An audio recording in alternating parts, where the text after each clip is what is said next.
कोई रिग्रेट?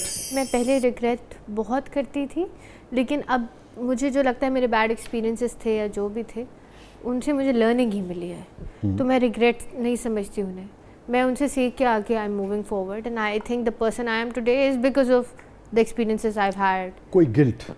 मुझे कभी कभी फील होता है कि I am given more than I should be grateful for. मुझे लगता है I lack sometimes I lack gratitude, और मुझे जैसे मैं और शुक्रगुजार होना चाहिए। होना चाहिए। और एक अपने पेरेंट्स का या खुदा का या सोसाइटी का? ऑफ कोर्स गॉड और पेरेंट्स का भी। और मुझे जैसे सैडनेस भी अगर आपको होना और ये मेरे साथ क्यों हो रहा है, तो उसके वो भी मुझे लगता है कि आप अगर सोचें कि आप इतनी सारी चीज़ों से ब्लेस्ड हैं तो वो नहीं होना चाहिए। ठीक है। आपकी ज़िंदगी का हैप्पीएस्ट मोमेंट? स्पेसिफिक तो एक याद नहीं आ रहा। चाइल्डहुड में मुझे ये याद है कि my dad would come back from work and we would go to, एक जगह है कराची में फ्रेयर हॉल, वो मुझे लेके जाते थे वहाँ पे। वो मुझे बड़ा एज अ गुड मेमोरी याद है। और क्या ख़ास बात थी उसमें? वालिद की कंपनी? पता नहीं, कुछ एसेंस था कि somebody who comes back from work tired but still very happily wants to take you। तो वो मुझे वो याद है। और मुझे पता नहीं क्यों बार बार वो याद आता रहता है। ट्रैवल एक्सपीरियंसेस पे कुछ चीज़ें होती हैं वो याद आती हैं। कोई ख़ास मोमेंट और आपको याद आता हो ट्रैवल एक्सपीरियंस में? अगर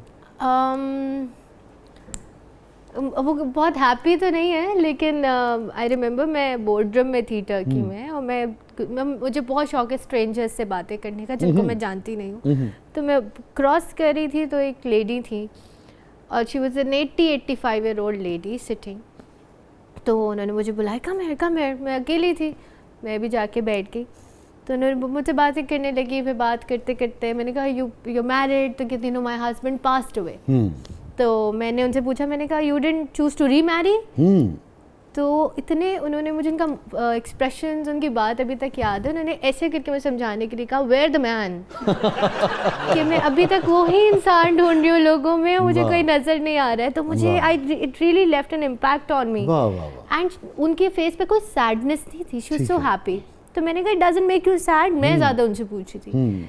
तो उन्होंने मुझे कहा कि I remember the best times he is given me, और मैं उसके साथ I am living and I am very happy. उन बूढ़ी औरत का जो अपने शौहर के साथ रिलेशनशिप था, उसकी जो ताल्लुक की खूबसूरती थी, वो आपने फील की बहुत ज़्यादा। और वो एक जेन्युइन तरीके से मुझसे बात कर रही थी। मुझे बिल्कुल बनावट या कुछ नहीं लगा कि कोई भी चीज़ थोड़ी फेक हो सकती है। तो मुझे बहुत उनके एक्सप्रेशंस के साथ उनकी बात याद है। और मैं, क्योंकि मेरे एज में उनके एज में इतना फ़र्क था, और ये भी मैंने फील किया कि एज से नहीं होता कि आप किसी के साथ कन्वर्स कर पाएँ। yes, you are right. हम लोग इतनी इजीली कॉन्वर्जेशन कर पा रहे थे। जनरेशन का फ़र्क था, एज का फ़र्क था, बहुत लैंग्वेज का फ़र्क था। उनको टूटी फूटी इंग्लिश आ रही थी, इसलिए उन्होंने मुझे ऐसे करके समझाया।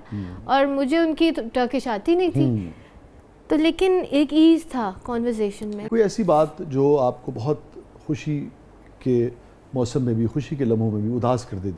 मुझे इंटॉलरेंस से बड़ा मसला है। और वो किसी भी मोमेंट ऐसा नहीं है कि बैठे बैठे याद आ जाए, लेकिन अगर मेरे सामने मुझे कोई ऐसे लोग नज़र आए जो मुझे, एक होता है ना वो मिस्टर नो एट ऑल, आप कभी भी वो नहीं बन सकते, आप हमेशा राइट नहीं हो सकते, आप किसी को एडवाइस देते हुए सब हमेशा परफेक्ट नहीं हो सकते। और बहुत सारे लोग ऐसे नज़र आते हैं आपको जो ऐसे दे कम अक्रॉस एज समबडी जिनको लगता है कि उन्हें सब पता है। तो मुझे ना वो देख के गुस्सा आता है थोड़ा। मैं कंट्रोल करती हूँ, लेकिन आई डोंट लाइक इट। अगर मुझे कहीं पे भी लगे कि कोई इंटॉलरेंट हो रहा है या उससे लगता है कि वो सब जानता है, ये चीज़ें जो मुझसे शायद थोड़ी बॉदर करती है। वरना otherwise with things I am very easy, लेकिन ये चीज़ मुझे बहुत बॉदर करती है। हाउ कैन यू नो, मतलब two people are living two different lives, आप 100% ऑथेंटिसिटी के साथ कैसे बोल सकते हो कि मैं सब जानता हूं? जो बात बड़ी होती है, मुझे एक शेर याद आ गया अपना, इल्म की तो खूबसूरती यही है कि इल्म आपको रोज़ाना ये एहसास दिलाता है कि आप कम जानते हैं। जूं जूं हम जानते गए हमने, जूं जूं हम जानते गए हमने यही जाना कि कुछ भी जाना नहीं। वाह वाह वाह।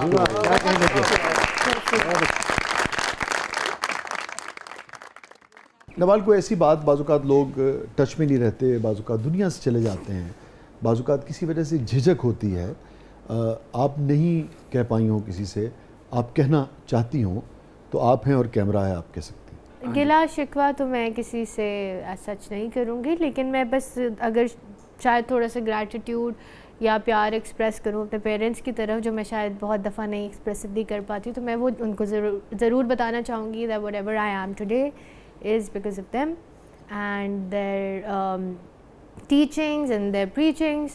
So thank you so much for staying there with me and bearing with me. और बस बहुत सारा प्यार. वाह, किस चीज़ ने, अगर आप मुड़ के देखें ज़िंदगी में, सबसे ज़्यादा आपको गमज़दा किया हो लाइफ में? मोमेंट मतलब कभी भी हार्ट ब्रेक हुआ हो या मुझे लगा हो कि किसी ने भरोसा तोड़ा है, पे मुझे कहीं पता चला हो कि कोई इंसान डिसऑनेस्ट था, या मैंने उसको बड़ा इंसान को ट्रस्ट किया लेकिन बाद में जाके मुझे पता लगा कि वो ठीक नहीं था, या उसने मुझसे सब कुछ छुपाया, ये ऐसी चीज़ें होती हैं. लेकिन अब वो इंसिडेंट तो लॉन्ग ऑन है, अब नहीं होता, लेकिन पहले मेरे साथ रहा एक्सपीरियंस.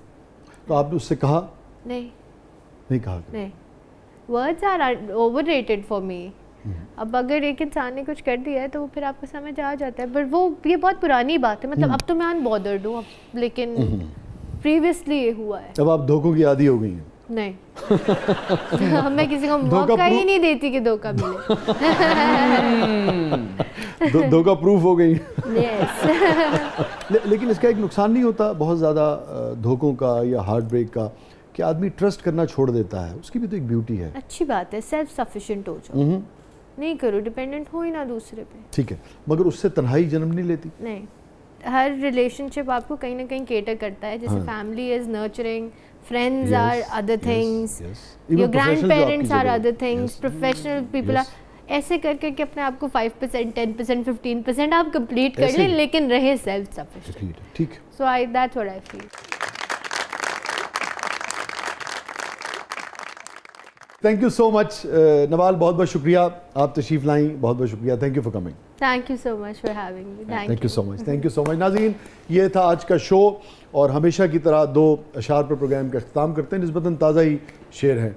उसने बालों में जो एक फूल लगाया हुआ है, उसने बालों में जो एक फूल लगाया हुआ है, बाग का बाग उसे देखने आया हुआ है. अरे वाह, ब्यूटीफुल. उसने बालों में जो एक फूल लगाया हुआ है, बाग का बाग उसे देखने आया हुआ है ये नफ़रत के मोहब्बत नहीं मालूम मगर, है ये नफ़रत के मोहब्बत नहीं मालूम मगर, एक ही शख्स मेरे जहन पे छाया हुआ है.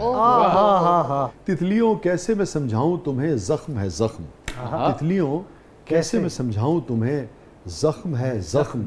ये अलग बात के फूलों से सजाया हुआ है. और आप यकीन करें, चांद पिछले 5 दिन का नहाया हुआ है.